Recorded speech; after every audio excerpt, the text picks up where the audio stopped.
வணக்கம். இன்றைக்கி நம்ம பார்க்க போகிறது யூஆர்எல் ரிசோர்ஸ் பற்றி. எப்படி யூஆர்எல் ரிசோர்ஸ் ஆட் பண்ணுறது. ஸோ ரைட் சைடில் டர்ன் எடிட்டிங் ஆன் பண்ணிக்கோங்க. பட்டனை கிளிக் பண்ணிவிட்டு கீழே add an activity or resource அப்படிங்கிற லிங்க் இருக்கும், அதை கிளிக் பண்ணிக்கோங்க. கிளிக் பண்ணிவிட்டேனே பாப்பப் அப்பியர் ஆகும் இந்த மாதிரி பாக்ஸு. அதில் கீழே கடைசியில் இருக்க யூஆர்எல் ஆக்டிவிட்டி அதை சூஸ் பண்ணிக்கோங்க. கிளிக் ஆடு.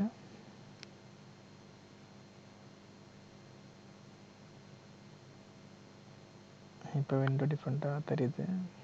இப்போ இதுக்கான நேம் கொடுக்க போகிறோம் அந்த யூஆர்எலுக்கு. ஃபார் எக்ஸாம்பிள் யூடியூப் வெப்சைட் நம்ம ஆட் பண்ணுறோம். எக்ஸாம்பிள் வச்சுட்டோம்னா யூடியூப், அதனோட ஹைப்பர் லிங்கை கொடுங்க, டைரக்ட் லிங்க்கை http://youtube.com.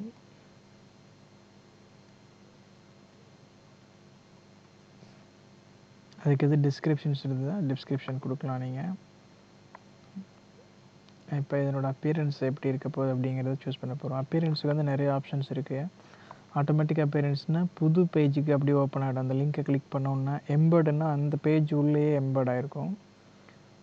இன் பாப்பப்னா பாப்பப்பாக தனியாக அப்பியர் ஆகும், சின்ன பாப்பப் மாதிரி. ஸோ நீங்கள் அந்த சைஸையும் நீங்கள் ரெஸ்ட்ரிக்ட் பண்ணிக்கலாம். 1000 பிக்சல்ஸு 800 பிக்சல்ஸ் எந்த சைஸ் வேணுமோ நீங்கள் அதை ரெஸ்ட்ரிக்ட் பண்ணிக்கலாம்.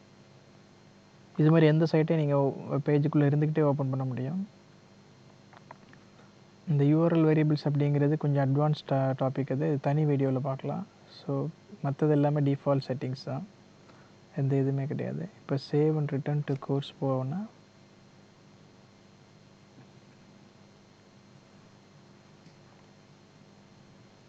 Save and return to course போயாச்சு.